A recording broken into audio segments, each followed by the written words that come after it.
by JM Financial Institutional Securities Limited. As a reminder, all participant lines will be in the listen-only mode, and there will be an opportunity for you to ask questions after the presentation concludes. Should you need assistance during the conference call, please signal an operator by pressing star, then 0 on your touchtone phone. Please note that this conference is being recorded. I now hand the conference over to Ms. Pooja Kubadia from JM Financial Institutional Securities. Thank you, and over to you. Good evening. I would like to welcome you all to Q4FY25 and FY25 earnings conference call of Honasa Consumer Limited. Today on call we have Mr. Varun Alagh, co-founder, chairman and CEO, Ms. Ghazal Alagh, co-founder and chief innovation officer, and Mr. Ramanpreet Sohi, chief financial officer. We will start the call with opening remarks prepared by the management, followed by the Q&A session. Over to you, Mr. Varun. Thank you. Hi, everyone. Welcome to the Q4 performance update for Honasa. I'm going to spend the next few minutes just taking you through the update that we've shared, and then we will open it for your questions. Starting with the first segment of our presentation, which is basically crystal gazing the future of eye beauty. It's a segment that we've been sharing for the last 4 quarters as well on what our view of how Indian BPC segments are going to shape is. Today we're going to talk about hair care, which we believe is a large category that's growing, and there is a lot of growth that's going to happen because of premiumization in this segment. Our view is shampoo, conditioners, hair styling are categories which are going to grow faster than others in the segment. And even within these categories, we believe there are 4 areas which are going to drive premiumization. Within shampoos and conditioners as a category, there are 3 clear emerging spaces where the consumers are willing to give premium for brands. The first one, which has already existed and has been taking this share, has been the naturals segment. Naturals as a category has actually grown 2x compared to the rest of the category over the last 5 years as well, and we expect naturals to continue to take shares from non-naturals over the next 5 years as well.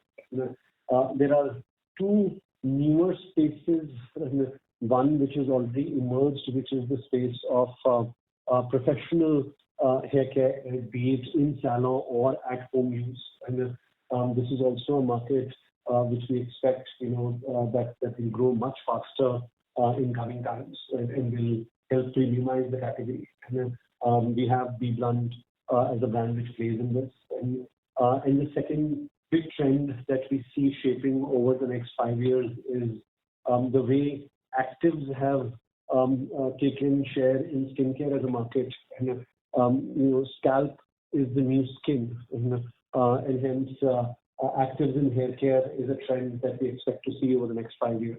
And our brand Dermaco will participate in the category through that trend. And overall, I think premiumization is something that will continue to drive this category. Moving on to our financials of Q4 and FY25.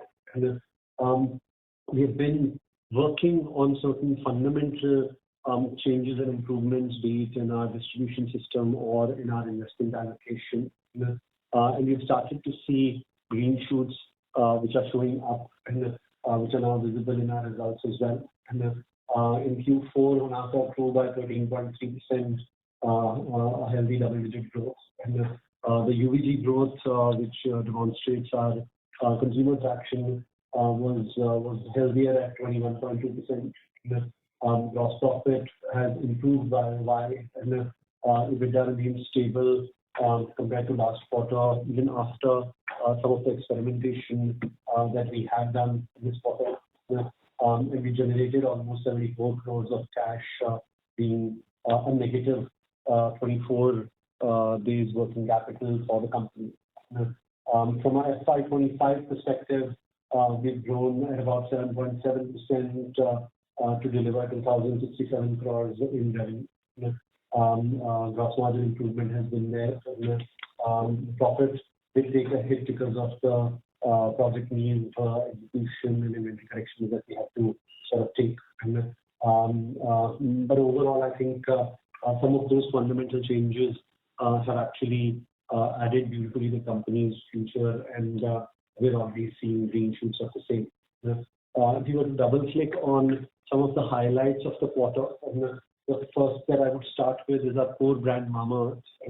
This has been a strong focus area for us, and we made certain changes, to make sure that the brand gets back on growth path, which is where we would like to see it. We have decided to focus on a few big categories, which is face wash, shampoo, sunscreen, moisturizer, and baby. We also changed our investment allocation mix towards this and deployed a better media mix, which is more effective. It's happy to share that we're seeing early green shoots of this change in strategy. These focus categories, which contribute to about 70% of the brand. In Q4 itself, in channels like e-commerce and modern trade, where you see the impact of any of your actions earlier than other channels where there can be a lag, and have actually grown in double digits for Q4, which is a healthy sign. We will just remain consistent with what we've been doing, and also sort of continue to drive our distribution and product superiority agenda. And we're very confident that over the coming year we'll be able to turn around the brand fortune as we have sort of planned. This is also visible, of course, in the retail Nielsen shares. Brand has gained about 100 basis points YOY in face wash as a category, becoming top 5 brands in face washes in basis Nielsen in the offline market as well now. And even in shampoos, we've gained 22 basis points in value market share. So the changes that we have done in our GT system are also sort of starting to stabilize and show up in some of these Nielsen shares. Coming to the GT distribution system update and overall offline update, I think we're seeing the changes now deliver stable, consistent sort of outcomes. It's a step-by-step journey, and we need to build this back inch by inch. But we are clearly seeing that happen. The teams have been consistently adding direct distribution. For FY25, our direct distribution has now reached about 102,000 outlets, which used to be at about 45 to 50K before we started this year. All of this has happened because of the direct distribution transition that we have done. Our direct distributor contribution has gone from 38% to 71%, which is what we had planned for as we ended the year. A modern trade optics also in Q4 on account of the investment changes that we did have become healthier at about 20% plus for our key accounts. Younger brands, of course, continue to drive good growth momentum. For FY25, young brands have grown at 30% plus YY.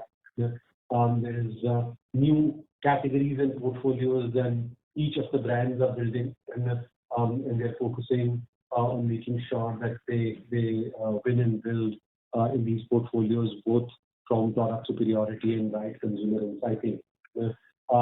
Derma Co continues to move from strength to strength. It is the largest active brand in the country and continues to grow strongly. And this quarter, because of the improved distribution system, where we clearly called out that improving that pipeline will also allow us to build our other newer brands as they scale. And we've actually seen that goodness coming in. And Dermaco now in offline, which is GT plus MT, in March has done 100 crore ARR. And this is a healthy sign that the distribution system is able to distribute more brands as well. And as well as the brand is seeing traction in offline, and that will also become one of the levers of growth for the brand in coming years. And of course, in online continues to enjoy the consumer love that it was in terms of being a bestseller.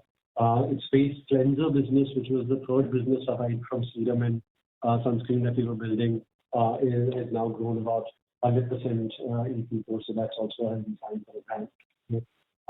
Innovation capability continues to be our strong area of focus, but now we're deploying it very sharply across our focus categories for Honasa to drive both newer partitions, ingredients, as well as to drive premiumization. And we've done some really breakthrough innovations in the prestige category to build premiumness for our brands. And these are first to India innovations. And Dermaco was the first Indian brand to launch micro needle based serum shot, and first brand to launch LSCOB based ampule kit in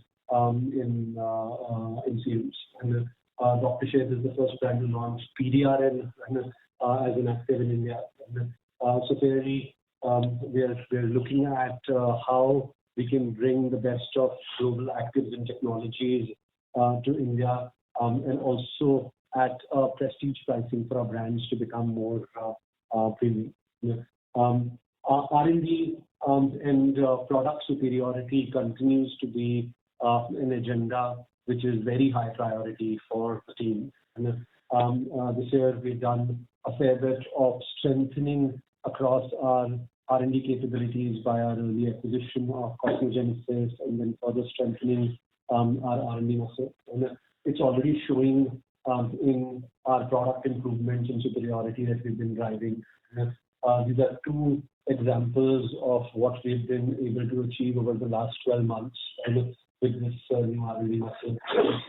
We've improved our serum bases by working on a new technology which is based on certain penetration enhancers and using nano particle actives at sizes, and which is shown in consumer preference as well. And where in blind testing, Dermaco serums were preferred significantly over leading Indian brand and a leading international brand.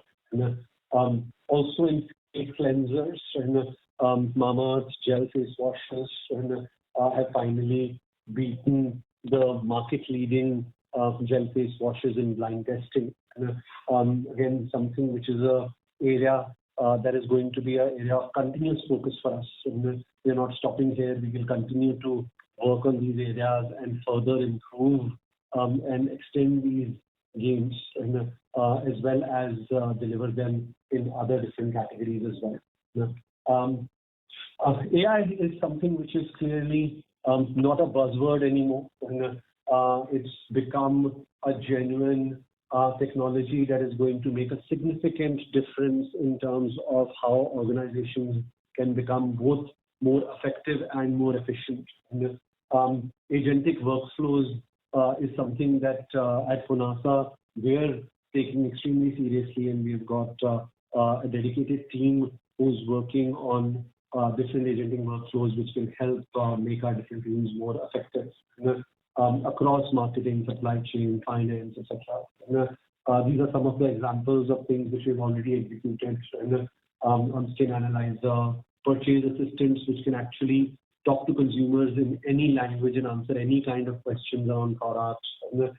Social listening has been taken to a next level based on the learning models, and content evaluation and generation which is being done by generative AI, and as well as in customer service, multilingual capabilities and etc. have already been moved. And I think this is an agenda where, in this year we want to focus a lot on and build a lot of internal agentic workflow tools which will help our teams execute better. Aside this, our purpose agenda continues to remain strong. As our brands grow, their contribution to the community also grows. This year we expect Mamaearth to hit the 1 million trees mark that we had set out 4 or 5 years back when we had started this initiative. And the rest all the brands also continue to touch the communities across India and add value in whatever little way we are able to. With this, I come to the end of the presentation. Thank you so much for listening, and would love to answer your questions. Thank you very much. We will now begin the question and answer session. Anyone who wishes to ask a question may press star and 1 on their touchtone telephone. If you wish to remove yourself from the question queue, you may press star and 2. Participants are requested to only use handsets while asking a question. Ladies and gentlemen, we will wait for a moment while the question queue assembles.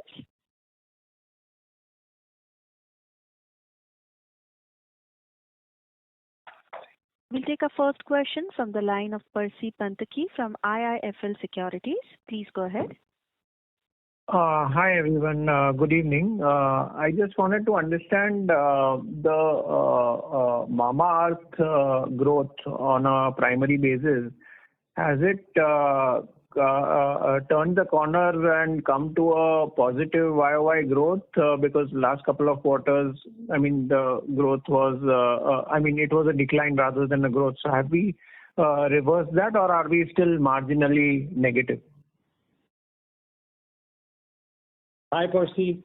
Percy, as I mentioned, in Mamaearth, our entire focus is now on certain set of focus categories.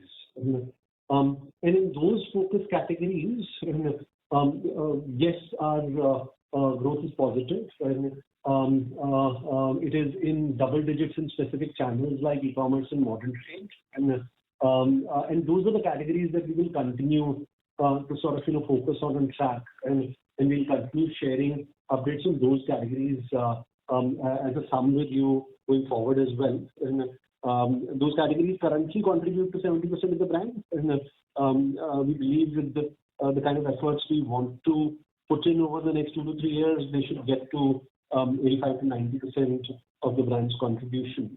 So that's the strategy implementing. That's the early result that we've seen, because we've only implemented our efforts starting February onwards. Got it.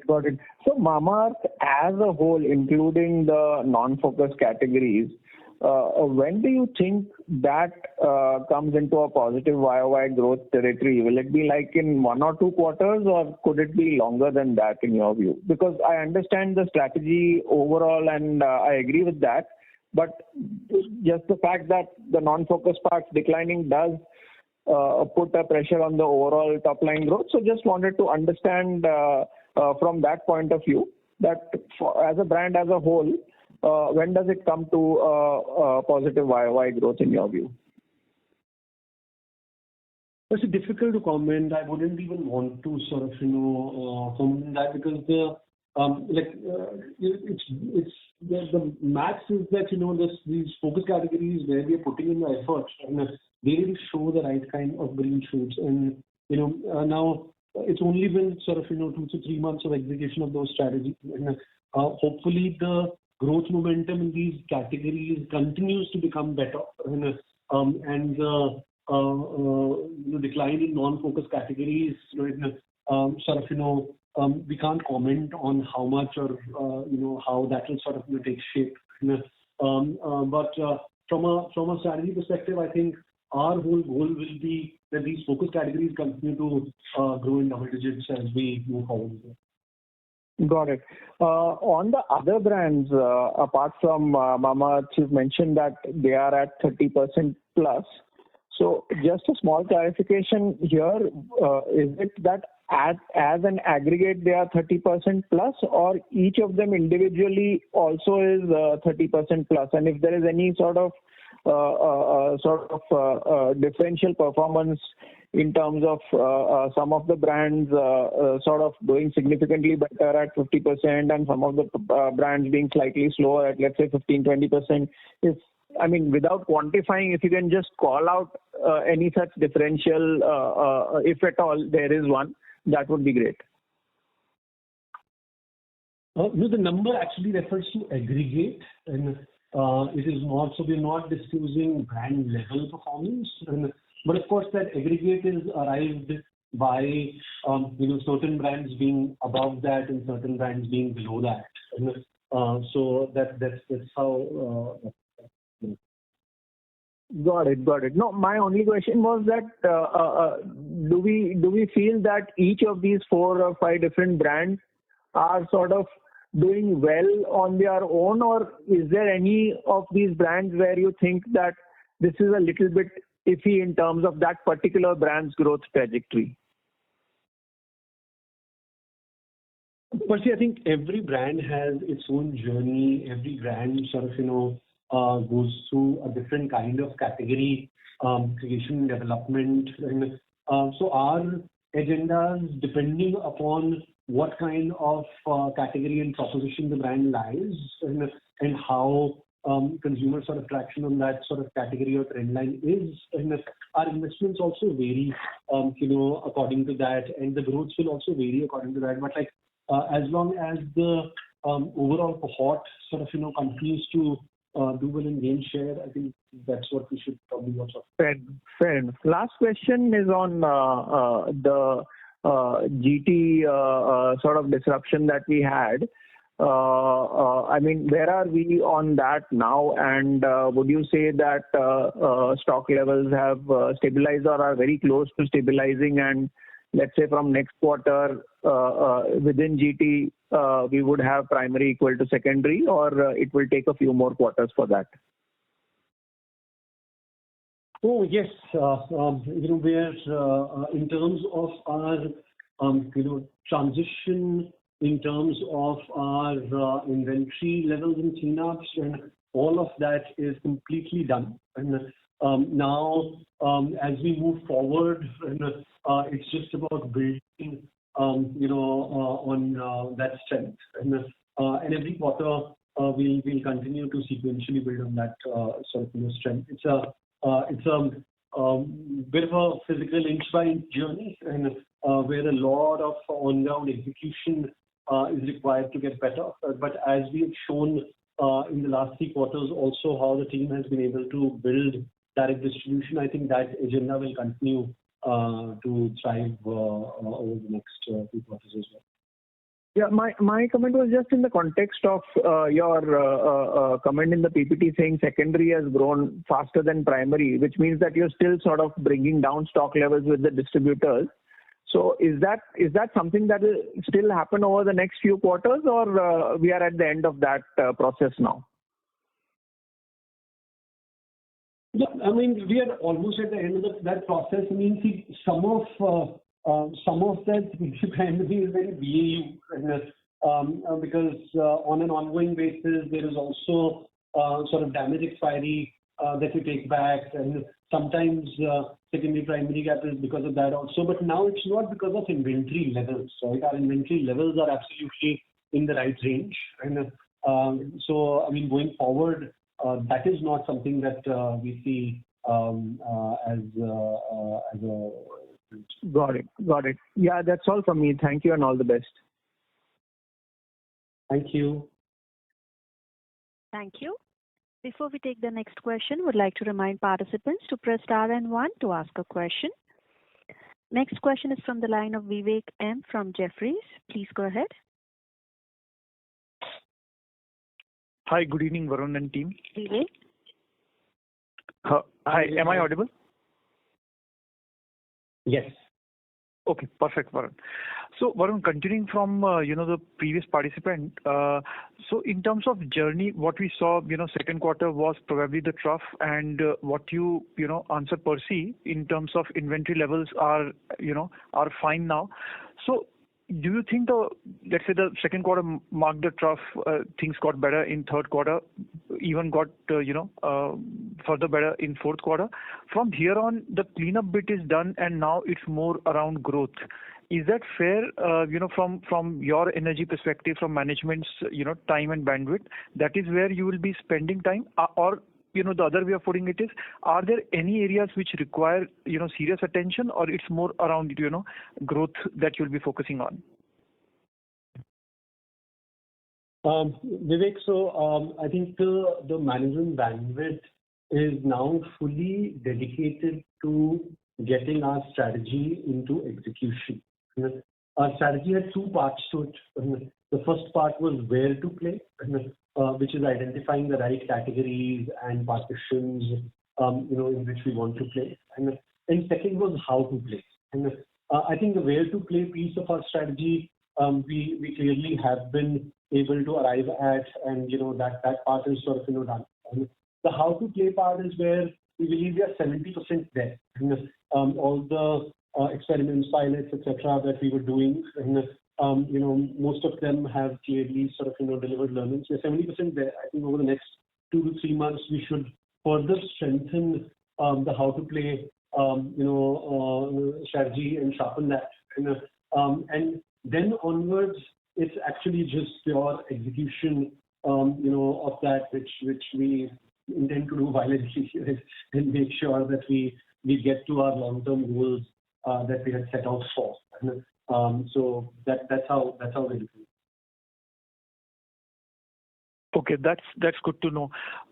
In terms of FY26, both on growth as well as margins, Varun, what are your let's say expectations? I wouldn't say guidance, but what is it that you're thinking right now for F26?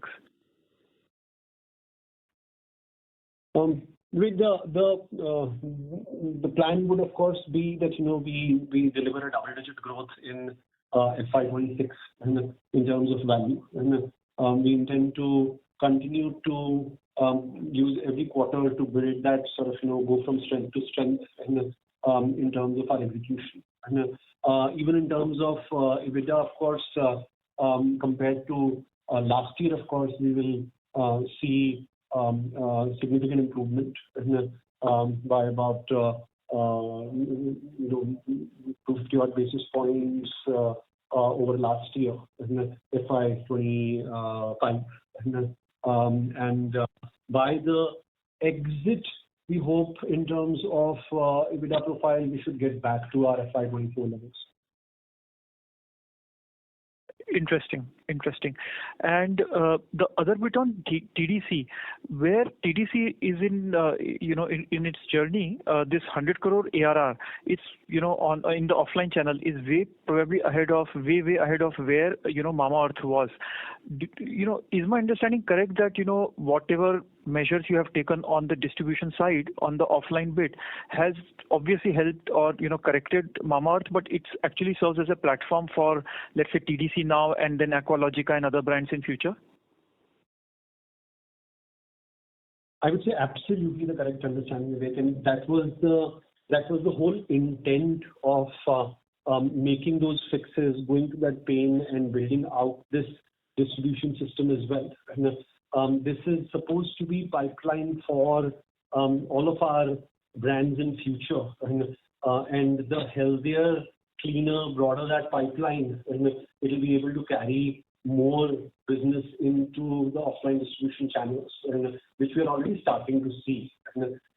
So yes. Okay, got it. And last question, Varun, is Mamaearth, when you say the focus, categories, which is 70%, that has grown double digit. Is that, you are talking about the basket as a whole, or you are talking about this on e-commerce and modern trade, this 70%? So this 70% on e-commerce and modern trade has grown in double digit. And this is only in Q4, right, whereby February is when we really started executing our strategy. So I would call it a good green shoot, because these are the channels where the impact of whatever you do shows up earlier, while other channels might have lagged. Understood. Thank you, and wishing you all the best. Thank you. Thank you. Ladies and gentlemen, to ask a question, please press star and 1 on your phone. We'll take our next question from the line of Mehul Desai from JM Financial. Please go ahead. Hi team, thanks for taking my question and congratulations on a good set of numbers. First question, Varun, just on the A&P spend side, how do you see your A&P spends going into FY26? What we have seen as a percentage to sales in Q4, do you think that is what is will be maintained, or you see leverage benefit coming in on the A&P side also in FY26-27? And second, apart, I mean, I understand that obviously Dermaco is doing fine. Other brands, other newer brands, and other than Dermaco, which are the, I mean, if you have to take any one or two names which you think that can see a journey like Dermaco in FY26-27, which would be that brand? These are the two questions from my side. Yeah, thanks, Mehul. So from our A&P perspective, like we have mentioned in the past, that's the bucket where we see potential leverage, and we will drive effectiveness to that end. And hence, if there is a bigger improvement that will happen, that will be one of the buckets which will add to that improvement.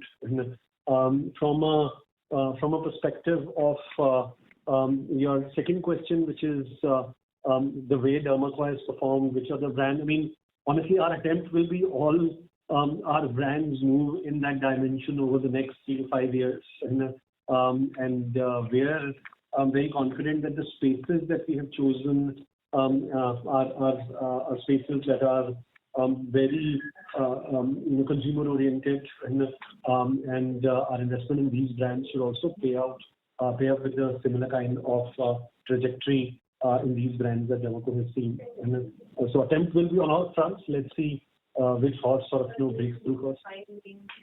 Sure.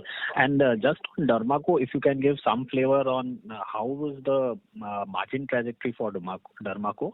And last question would be on what are your targets on the distribution expansion on the offline side for FY26?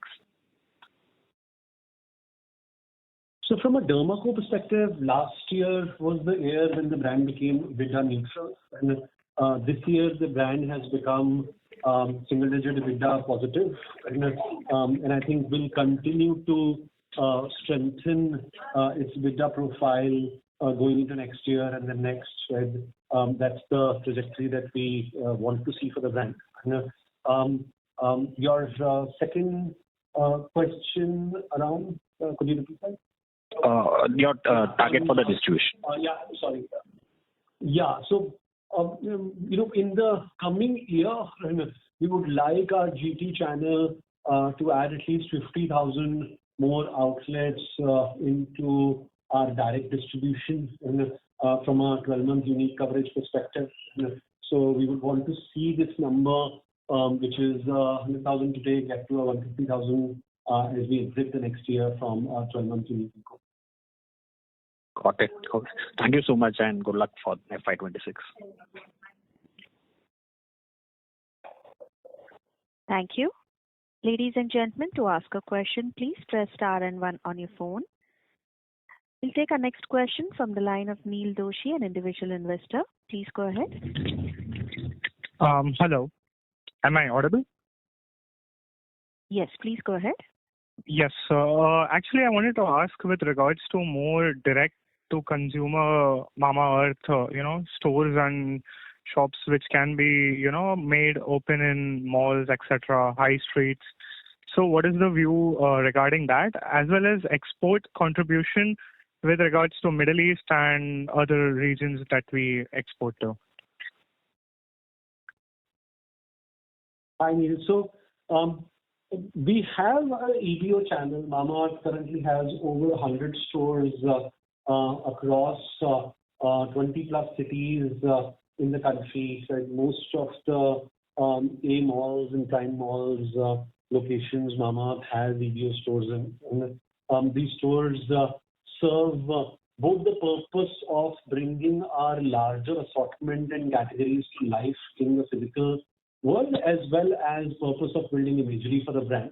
And but we don't have significant plans on sort of using that as the core business or distribution channel.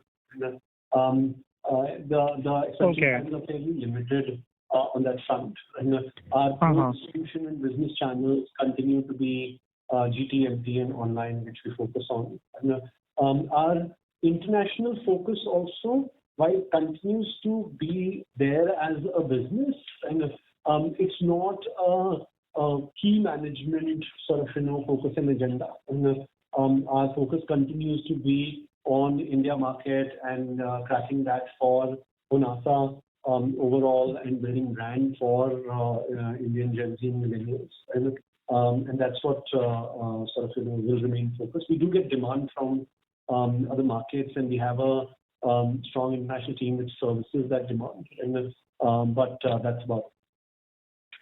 Okay. Thank you so much. Thank you.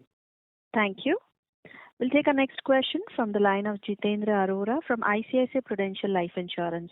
Please go ahead. Hi, Varun. Congratulations on the set of numbers you delivered this quarter. My question is more around understanding the construct of the growth, given that we have called out a top line growth of 13%, whereas UVG growth is 20%. And my own perception was the growth is getting driven by brands like the Derma company, Aqualogica, which my perception was are more premium in nature. So just want to understand this gap between UVG and top line growth. Hi, Jitu. Thanks for asking that question. So there are actually two sort of core reasons of why this sort of growth is higher in terms of UVG versus one. We have two types of businesses, right? We have a B2C business and we have a B2B business. And our business on marketplaces like Amazon, Flipkart, as well as our D2C business, and falls in the basket of B2C businesses. And then the entire business of modern trade, quick commerce, GT, and falls in the space of B2B businesses. Now, B2B businesses have lower realization on revenue compared to B2C businesses. So for each unit sold, you make lesser revenue in B2B compared to B2C.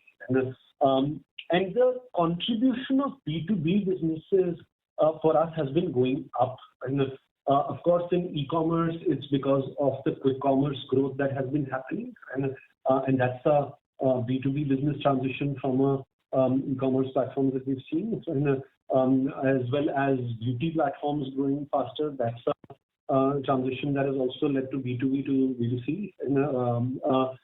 And then in offline side, again, because MT has grown well, as well as GT sequentially has done better. And those are contributing to a shift towards more B2B driven growth, and which is why UVG is higher than value. Okay, thank you.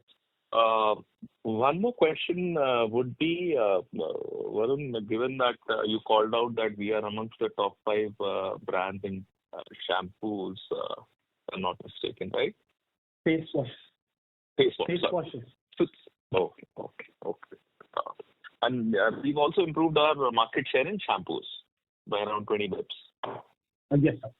Yes.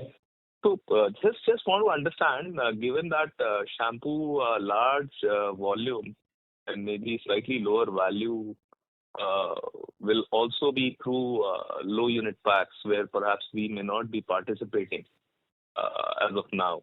So if we were to look at where we are participating, how would this share be? Actually, the shares that we mention is in bottles only. And this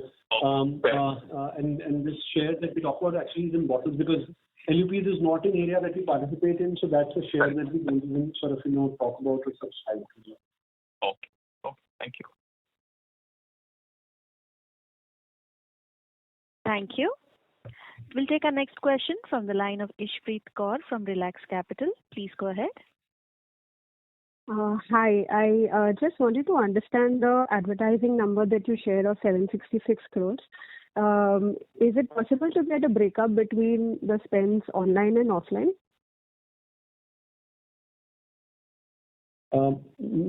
Hi. We do not share such breakups. There is actually there is no online or offline spends because these are A&P spends. And a large part of our spends are in the digital mediums and some, of course, with our customers. So this is the sum of all of that that we talk about.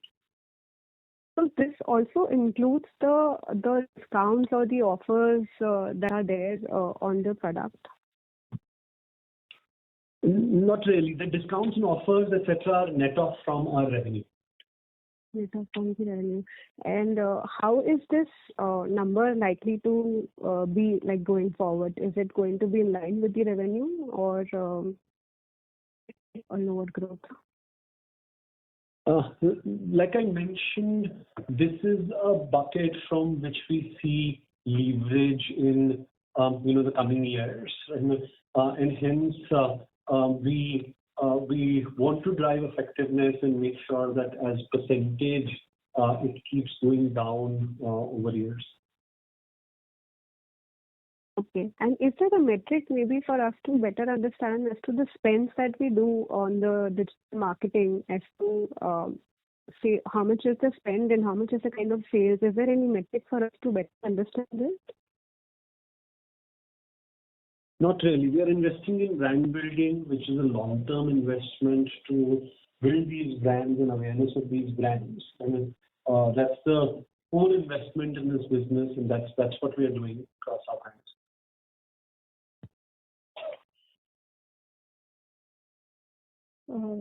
Sure. Thank you. Thank you. Ladies and gentlemen, to ask a question, please press star and one on your phone now.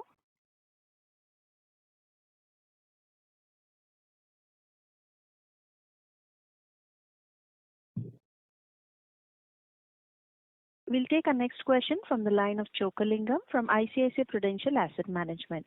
Please go ahead. Yeah, hi. Thanks for the opportunity. Varun, how are you all thinking, at the board level about dividends as a policy and, how to balance, because you guys are generating decent amount of cash flows. So how are you all thinking about it? Hi, Chokalingam. So honestly, don't have a definitive answer for you yet. And at this point of time, we would love to also find opportunities of allocating this cash and investment towards more growth opportunities. And of course, in due time, given the company will continue to generate cash, and we will come together and deliberate on this and share a view as it forms and on how we would like to distribute that cash as dividends. Okay. Thank you.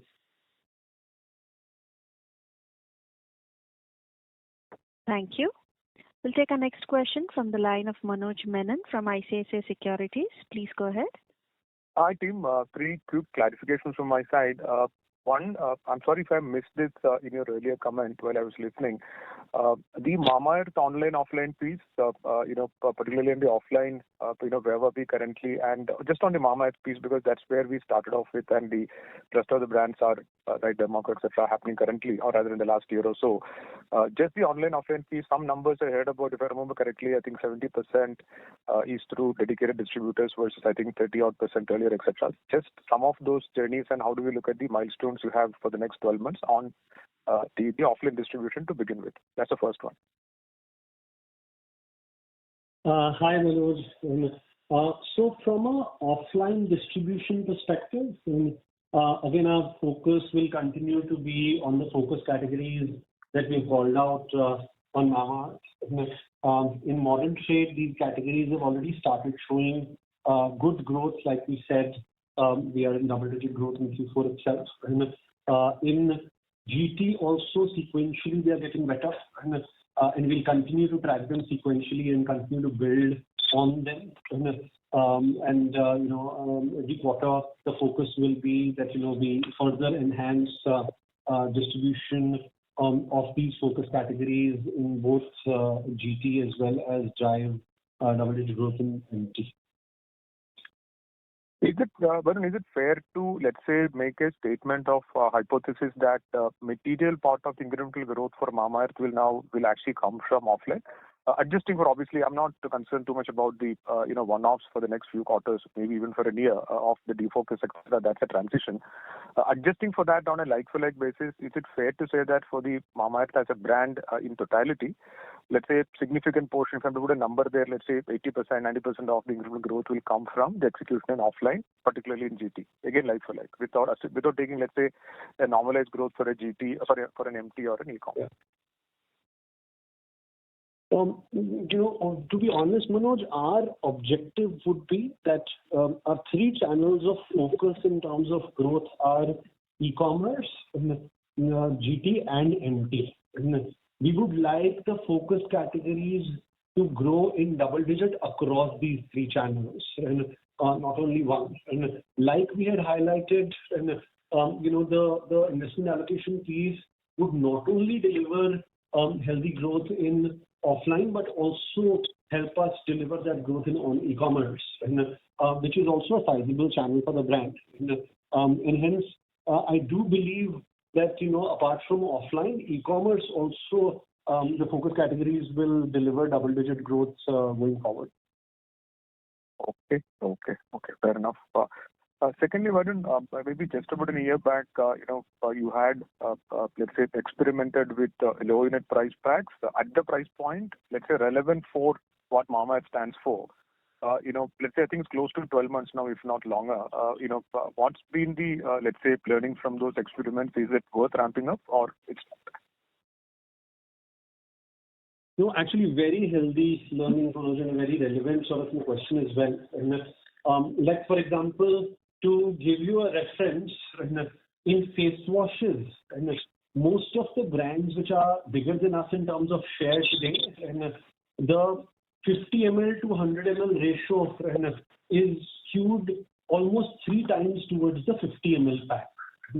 While in our case, currently the pack is actually smaller than 100 ml. In the last 1 year, we have seen a very good traction on our execution on that pack. Of course, it got a little disturbed because of our execution breaking down because of GT changes, etc. And now that we are back to that, early traction in PMS is actually established. That's actually the core focus area in terms of growth in GT that we will be driving with, because we clearly see a lot of headroom in those small packs that we've launched, and we'll continue to double down on them. Understood. Can I take a few more questions? Is that okay, or should I need to get back in the queue? So please, you can ask. Okay. So, Varun, actually, let's say again 6 to 9 months back, there is one comment about, let's say, in the learning cycle, the necessity to increase the salience of hero products, for Mamaearth in offline. Are you, along with the segments you want to operate in, that's probably a marketing decision. From a sales vector point of view, have you now, let's say, are you clear about these are the, let's say, hero SKUs for each of those segments in Mamaearth as we speak, or is it still in an iterative mode? Manoj, like I mentioned, I think the where to play was the work that we were doing for the last 6 months. And I think a lot of clarity has emerged right on that front. We are very clear about a few hero SKUs, be it in face wash, be it in shampoo, be it in baby, be it in moisturizers that we want to drive and build. And some of them are already scaled and we are just doubling down in terms of growth and share on them. And some others are very young and new that we've sort of, introduced to get into a certain partition. Those will be build journeys. As well as within these categories, we have recognized a few partitions for the brand, and where the brand currently is either not present or very weak. And those are partitions where we will, innovate with a winning mix and commit to building them over the next 3 to 4 years. So that's how we see that chessboard shape. Okay. Last two questions or clarifications. Any changes to the customer acquisition cost which you had to make in the last 12 months, again on a like-for-like basis? And how do you see that? The reason I'm asking because the comment about, let's say, 4Q FY26 margins is where it should be similar to FY24. I believe that's all you alluded to this because FY25 had one-offs. So adjusting for that probably it's better. I'm just trying to understand is given that, let's say, if you grow double digits, there should be some leverage which should also kick in. Given that, let's say, within that, let's say, if offline outpaces, let's say, the other channels, again, or rather GT is what I mean in offline, again, it should also add to margins. So is there any changes to the CAC or let's say there is a willingness probably to spend more on the newer brands? How do I think about the margin algorithm here linked to CAC? Manoj, we do not honestly think in terms of CAC. Because we are a fairly multi-channel sort of, brand strategy. And we think more in terms of brand awareness, reach and frequency for our brands and investing in brand growth. And of course, the reality has been that the younger brands have been growing faster, and these are brands which do require higher investments because they are young, they're 3 to 4 years old, and hence the awareness is low. And so that's something that we are investing in building, and we will continue to invest and build. And even from a channel perspective, while GT continues to get better, but given our young brands are still 90% online, that growth is largely driven from online as a segment. So there the investment continues to be strong in terms of driving brand relevance.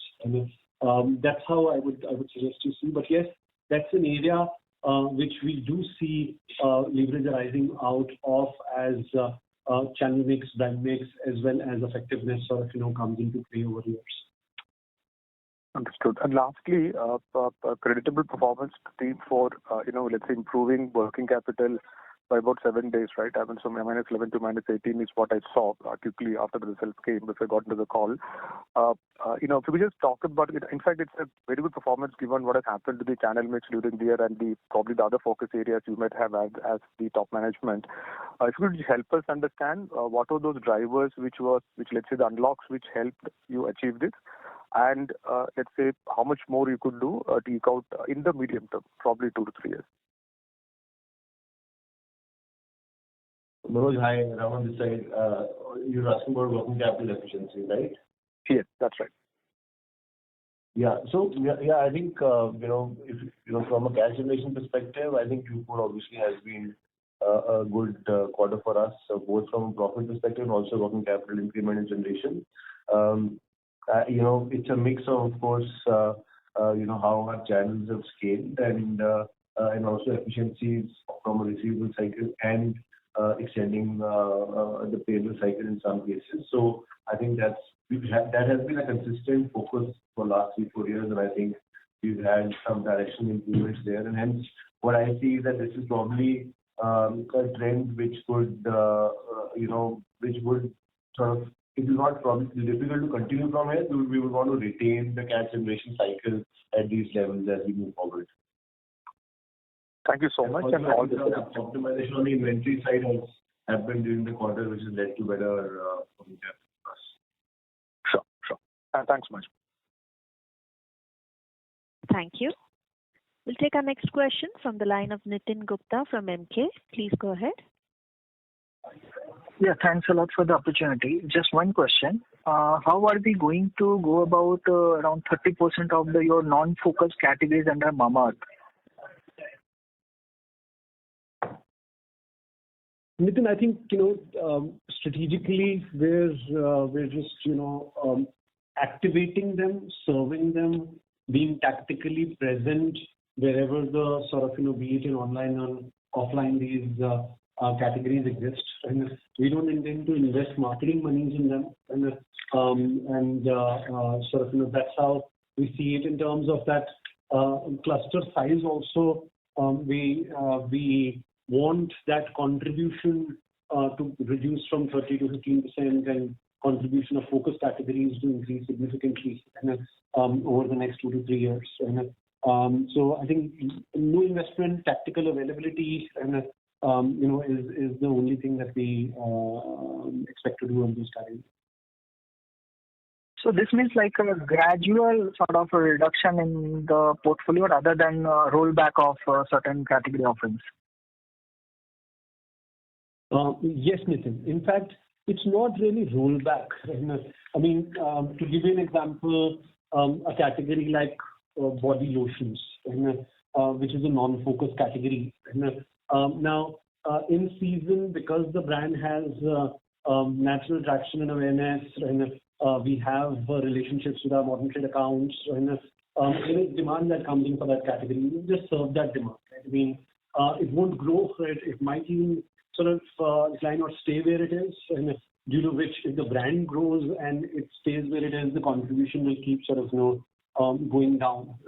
But it's a category that will generate that gross margin, which we will invest back in the focus categories to win back share in them. And I think that's how we see some of that.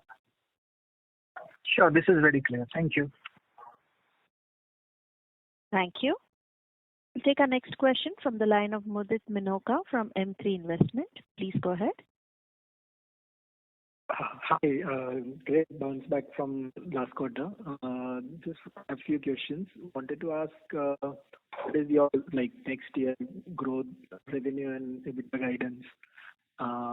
Then I'll go to next 1-2 years. Honestly, we're not sharing any guidance from our next year perspective. Right. So, on the serum category, is the category still growing 30% plus, and how is our share shaping up? And how do you feel about serum category in next 2, 3, 4 years? We're actually pretty bullish about that category. We have talked about that category in one of our presentations on IBP as well. It's still, we expect the category to grow at so close to those 30% kind of numbers in the next year as well. And we want to make sure as a company we gain share in that category, right? So we want to grow faster than that in the category. And we will put all our sort of efforts. We've already launched a superior product portfolio to take on the category. Now it's more about communicating to the consumers and ensuring excellent execution to gain share in that category. Right.